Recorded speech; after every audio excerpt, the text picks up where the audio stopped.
बिस्मिल्लाहिर्रहमानिर्रहीम। अस्सलाम वालेकुम नाज़रीन, मैं हूं इशफाक खान भट्टी। आज जो मुज़ाकरात होने जा रहे हैं, जो मुज़ाकरात है, इससे पहले मियां शहबाज शरीफ साहब ने और फील्ड मार्शल सैयद आसिम मुनीर ने जो मुलाकात की है, दोनों जो ईरान के अब्बास अरागची हैं और बाकर कालिबाफ है उससे, और उसके बाद जो है जेडी वेंस और जो है दूसरे जो उनके साथ लोग थे ऑस्ट्रिया विक्टोफ वगैरह से, तो उसमें पहले इन्होंने बज़ाहिर दोनों ने मुलाकातें की हैं अलग अलग, उसके बाद फिर मुश्तरका मुलाकात होगी।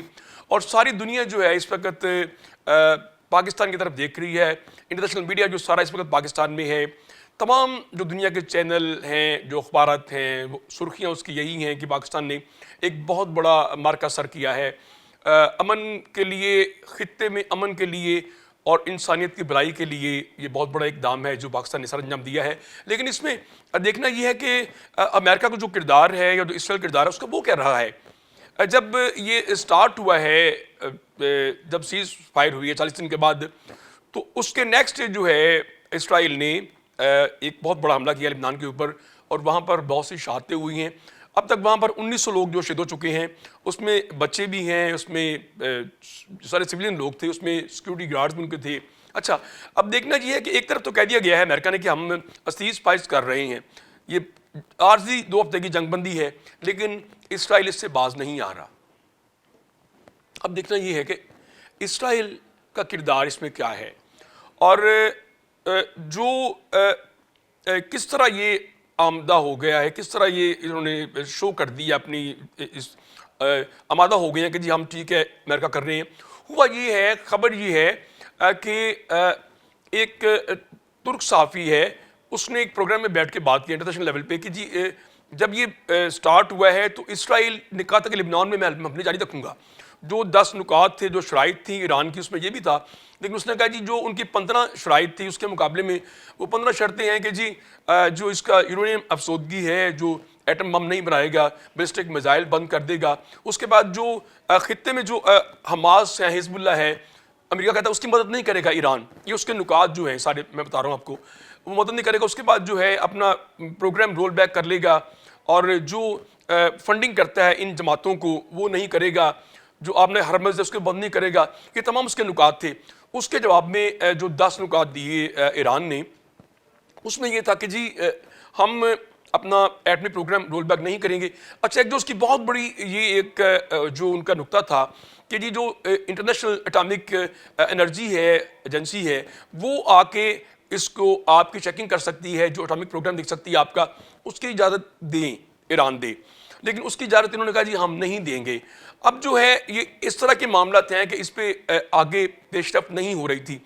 एन टाइम पे फिर ये हुआ, जो सहाफ़ी ने, तुर्क सहाफ़ी ने कहा है कि जी जब ये उसने हमला किया है उसके वेरी नेक्स्ट डे जब ये सीज़ फायर हुआ है लेबनान में, इसराइल में, तो चाइना और पाकिस्तान ने ये वाज़िया उसको पैगाम दिया इसराइल को कि अगर तुम इस तरह की हरकत करोगे, जो उसका शायद ये था, कभी उम्मीद थी जो इनकी हरकत हैं, कि अमेरिका को उसने कह दिया कि आप एक मुस्तशनीद करो, एक जो है मामला तय कर लो, मुज़ाकरात करो, लेकिन वो उसकी तरफ से एटॉमिक वॉर हो सकता है ईरान पे। तो फिर पाकिस्तान और जो है वाज़िया कह दिया चाइना ने कि अगर तुम ऐसा काम करोगे तो हम तुम्हें नेस्तो नाबूद कर देंगे और तुम पे एटमी जो वॉर है वो करेंगे। उसके बाद जो है इसराइल उसको समझ आ गया कि अब काम बनने वाला नहीं है। अच्छा, अब जो लोग इसमें भेजे हैं ट्रंप ने, जो मेन बंदी हैं, जेडी वेंस जो है ये कोई आम बंदा नहीं है, जो 50वां नायब सदर है अमेरिका का। इससे पहले कमला हैरिसन जब रिटायर्ड हुई हैं, जब ख़त्म हुई हैं पीरियड 2025 में, तो वो ये बना था। इससे पहले जो जेडी वेंस है, इसकी स्टोरी बड़ी अहम है, बड़ी मज़ेदार है। ये क्यों इस मुज़ाकरात का सरबराह बनाया गया इसको, ये एक स्टेट में है, वहाँ पर ये पैदा हुआ, इसकी वालिदा एडिक्ट नशा करती थी, फिर सेपरेशन हो गई, इसके नाना नानी के पास ये पला। उसके बाद इसकी एक स्टोरी है पूरी इस जेडी वेंस की, तो इसने स्ट्रगल की है। उसके बाद ये 2003 में भर्ती हो गया, जो उनकी नेवी है मैरिन, उसमें इराक में इसने जंग की। उसके बाद आके वकील बन गया, लॉ किया, उसके बाद लॉ ग्रेजुएट था, फिर इसने सियासियात में और फलसफे में मास्टर किया। जेडी वेंस की बात कर रहा हूँ। उसके बाद जेडी वेंस जो है वो उसने वकालत की, उसके बाद वो मुख्तलिफ बिजनेस में आ गया और एक बड़ी जो फर्म है अमेरिका की वहाँ पर इसने काम किया। 2017 में फिर इसने जो स्टेट है वहाँ पर ये हो गया, सेनेट मुंतखब हो गया। उसके बाद अमेरिकन जो नेशनल जो सेनेट है उसमें ये सेनेटर बन गया और उसके बाद ये सबसे बड़ा नाकद था, उस तनकीद करता था ट्रंप के ऊपर पहले अरसे में। और उसके बाद जब ये मुंतखब हो गया है ट्रंप के साथ नायब सदर, तो अब सबसे बड़ा उसका जो हामी है वो जेडी वेंस है। जो दूसरा जो है जेरेड डिक्शनर जो है वो उसका क्या किरदार है, वो इतना अहम क्यों है, उसके लिए एक हमें चीज़ देखनी पड़ेगी कि जेरेड कुशनर जो है उसका वालिद चार्ल्स कुशनर जो है वो बहुत बड़ा बिजनेसमैन है, रियल ट्राइकोन का है। इसने भी, ये जो बच्चा है, एमबीए किया है हार्वर्ड यूनिवर्सिटी से और 2009 में इसकी शादी हुई थी चार्ल्स की बेटी के साथ। उसके बाद 2017 में ये इसका बड़ा सीनियर मशीर था और ये प्योरली यहूदी ख़ानदान है और इसकी बाप की जो सारी इन्वेस्टमेंट है वो इसको करती रही हैं। इसकी जो जितने भी ट्रंप के थे जब सदारती इंतखाबात हुए हैं उसकी में इन्वेस्टमेंट थी। अच्छा, ये लड़का जो है, जो इसका दामाद जो है, ये इसलिए अहम है कि इसका जो अमेरिका में जो मीडिया है उस पर बहुत होल्ड है। एक अखबार है न्यूयॉर्क ऑब्जर्वर, उसका ये मालिक था। फिर उसने बेच के उसके बाद जो है रियल स्टेट में आ गया बाप के साथ। तो ये खुद भी इसने जो है एमबीए किया हुआ है, हार्वर्ड यूनिवर्सिटी से पढ़ा लिखा बच्चा है। और ये दो नौजवान हैं। और तीसरा जो इसके इनके साथ जो है उसका भी बड़ी ज़बरदस्त स्टोरी है कि अस्ट्रियो विटकॉफ जो है वो भी एक बहुत बड़ा बिजनेस ट्राइकोन है और वो इन्वेस्टमेंट करता है। उसकी 70 साल की उसकी उम्र है, ये दोनों अभी 40 और 42 के यंग हैं। उसकी ये है कि वो बज़ाहिर तो कोई सियासतदान नहीं है, किसी पार्टी से नहीं है, लेकिन वो इसका सीनियर मशीर रहा है। जब मशरे मुक्तसर में जब हालात कुछ हुए थे ख़राब, तो इसने उसमें बड़ा अहम किरदार अदा किया था। जो तमाम ये लोग हैं जो चीन और मैक्सिको के साथ जो इनकी अमेरिका की जब एक पतंगें बड़ी हैं प्यार की, उसमें भी इनका किरदार था। एक तरफ अब्बास अरागची है, बाकर कालीबॉफ है। जब ये वहाँ से निकले हैं, अब ये अंदर की स्टोरी ये है कि जो आम लोगों को नहीं पता कि ये 72 रुकनी जो वफ्द निकला था। अब ये तो सिर्फ 4 लोग हैं बाजार, एक सेक्रेटरी और 2 लोग ये साथ हैं।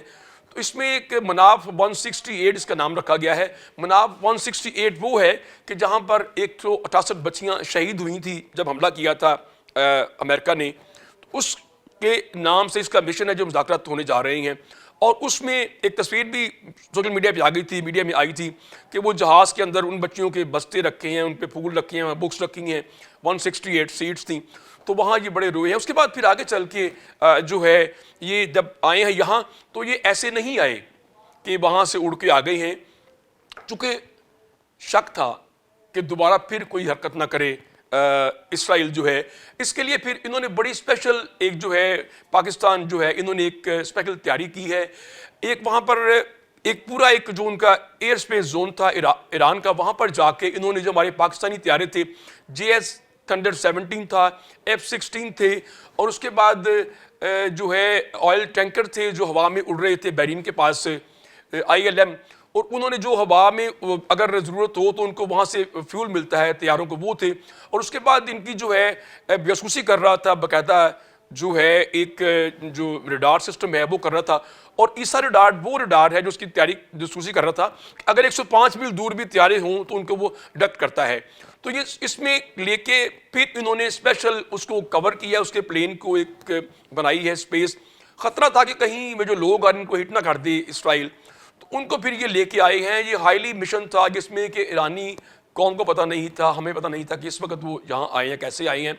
JD वेंस का पता था। और JD वेंस ने क्या किया कि जब वो यहाँ आ रहे थे तो उनको भी खदशात थे। उन्होंने फिर क्या किया कि अपना स्पेशल त्यारा JD वेंस के आने से जो 7 लोग आए हैं, ऑस्टिन विक्टोफ आया है, तो उन्होंने अपना एक त्यारा भेजा है C-15। उसमें उनकी गाड़ियाँ आई हैं जो सिक्योरिटी के लिए वो यूज़ कर रहे हैं, जिसमें वो फिर रहे हैं, चल फिर रहे हैं, सारा काम कर रहे हैं। हालांकि यहाँ पर इस्लामाबाद में हाईली जो अलर्ट है, जो सिक्योरिटी इदारे हैं, जो एजेंसीज हैं, जो आर्मी वहाँ पर जो है वो इस वक्त उसको सारे हसार में लिया हुआ है, इंतहाई किस्म का रेड जोन है। फिर भी बहरहाल अब जो मुज़ाकरात होने जा रहे हैं, अब इस पे पेशरफ्त होती नज़र आती है। और ये बड़ी अच्छी एक पैगाम है दुनिया के लिए कि पाकिस्तान ने जो एक अलम बुलंद किया है उसमें बहुत सी बातें हैं। अच्छा, इसमें एक इतनी खुश है ईरानी कौम कि वहाँ पर एक जो है गुलूकार है, उसने एक तराना बनाया है कि जब आग और खून का खेल खेला जा रहा था, जब नाउमीदी के साए थे, तो उसमें पाकिस्तान ने एक इल्म की शम्मा बुलंद की और उसमें अपना किरदार अदा किया। सारी जो कौम है ईरान की वो जो है इसके ऊपर खुश है। और यौम तशक्कर जिस तरह हम मना रहे हैं पाकिस्तान में, वहाँ पर भी खुश हैं कि इन्होंने बहुत बड़ा एक कारहाय नुमाया सर अंजाम दिया है। अब जो है चंद घंटों में ये मुज़ाकरात अभी चल रहे हैं, जब आप ये व्लॉग देख रहे होंगे तो उसके बाद अगला जो मरला है, अब जो उनका एक ये भी है कि जी बहुत जगह से खबरें आ रही हैं कि जो उनके एहसासे हैं, जो मंजमंद हैं अमेरिका में ईरान के, उनको जो है रिलीज़ किया जाए। उसके बाद जो उनके कैदी हैं अमेरिका ने कहा है ईरान के पास, वो फिर पहले ये रिहा करे, जिसमें अमेरिकी कैदी भी हैं और ममालिक के भी हैं, उनको रिहा कर दे ईरान, और ये अपना प्रोग्राम रोल बैक करे कि एटम ना बना सके और बैलिस्टिक मिसाइल जो हैं वो बंद करे प्रोग्राम। लेकिन अभी इस पर कुछ चल रही है, देखें क्या बनता है। आइंदा ये कुछ घंटों में वाज़िया हो जाएगा। लेकिन एक बात ज़रूर है इस तमाम मामले में, जिसमें कि अमेरिका ने, अच्छा इसमें नेटो को जो अमेरिका ने धमकियां लगाई थी कि ये कागजी शेर है, इसको मैंने पाला है, जो कि उसने जर्मन जो चांसलर है उसने भी हाथ खड़े किए थे, जो लंदन के जो वज़ीर उसने कह दिया कि भाई अपनी जंग खुद लड़ो। अब जाके आज का दिन जर्मन चांसलर ने फ़ोन किया है ईरानी सदर को कि जी हमसे ये गलतियाँ हुई हैं, हम दोबारा मिल बैठेंगे और आपके साथ तावन करेंगे। जो स्पेन है उसका किरदार इसमें बड़ा लायक तहसीन है, बड़ा काबिल सताइश है कि उसने इनको कहा जी हमारी स्पेस यूज़ ना करें अमेरिकन को, तो उन्होंने अपना एम्बेसी वहाँ बंद कर दी। अब ये एम्बेसी अपने ईरान में भी खोल रहे हैं। तो इसमें जो उभर के यूरोपीय यूनियन है, जो जर्मन है, जो नेटो है, उसका किरदार भी बड़ा सामने आया है। और बहरहाल ये तमाम चीज़ें जो हैं ये बेहतरी की तरफ जा रही हैं, और तमाम जो लोग हैं, तमाम मुस्लिम उम्मा है। अच्छा, बहुत लोग कहते हैं कि जी जब ये स्टार्ट हुई है 10 अप्रैल 2024 को, जब पहला हमला किया ईरान ने उसके ऊपर, इसराइल के ऊपर, तो वो तो जो बात करती हैं कि जी गजा के लिए किया है, तो वो तो सुन्नी है और ये शिया है। मुझे बाद लोगों ने कहा जी आप ये बात ना करें, ये इसमें कंट्रोवर्सी हो जाएगी, ऐसी कोई बात नहीं है। वो शिया मुल्क है और लिबनान भी सुन्नी मुल्क है, और जो गजा फ़लस्तीन वो सुन्नी, लेकिन उसने ये नहीं देखा, उसने इंसानियत की बात की है। अपने उसने तमाम लीडरशिप मरवा दी है, तमाम लोग शहीद हो गए हैं। अयतुल्लाह खामने की शहादत के बाद जिस तरह हालात हुए, उनके तमाम जो बड़े लीडर ख़त्म हो गए, लेकिन वो अपने मौक़िफ़ के कायम रहे और उन्होंने कहा कि हमने लिबनान का, यमन का, ये जो मज़लूम है शाम का, इनका साथ देना है। और अगर वो ये अपनी बात पे ना डटते, अगर वो जैसे दूसरे लोग कर लेते, तो फिर शायद हालात उनके ऐसे ना होते। लेकिन अभी भी कुछ कुव्वतें जो बाहर की हैं, जो हमारे हमसाया मुल्क है, वहाँ सब मातम है। और पाकिस्तान के अंदर कुछ ऐसी जमातें, कुछ ऐसे लोग कि जो अभी भी कह रहे हैं कि ये सब गलत है, ऐसे नहीं होगा। एंड टाइम पे कहते थे कि जी नहीं जी, इंडिया जो है वो जंग ख़त्म हो जाएगी। जब जंग हुई थी इंडिया अमेरिका की, पाकिस्तान की और इंडिया की, वो साजिशी लोग, वो जो कहते थे कुछ वक्त पहले कि जी सिपहसालार कौम का बाप होता है, वो अभी भी जो है साजिशें कर रहे हैं। बहरहाल इंशाअल्लाह ताला, अल्लाह ताला की जो इस्लाम की ताकत है उसके साथ है, अल्लाह पाक का ख़ास करम है पाकिस्तान पे और फील्ड मार्शल सैयद आसम मुनीर पे और मियाँ शहबाज शरीफ पे, और जो मुदब्बराना पीछे उनकी सारी एक काविशी हैं मियाँ शहबाज शरीफ की, मियाँ नवाज शरीफ साहब की, वो भी सबके सामने हैं। और ये अल्लाह पाक ने बहुत बड़ा मौका दिया है पाकिस्तान को कि पाकिस्तान इंशाअल्लाह इससे सुरखरू होगा।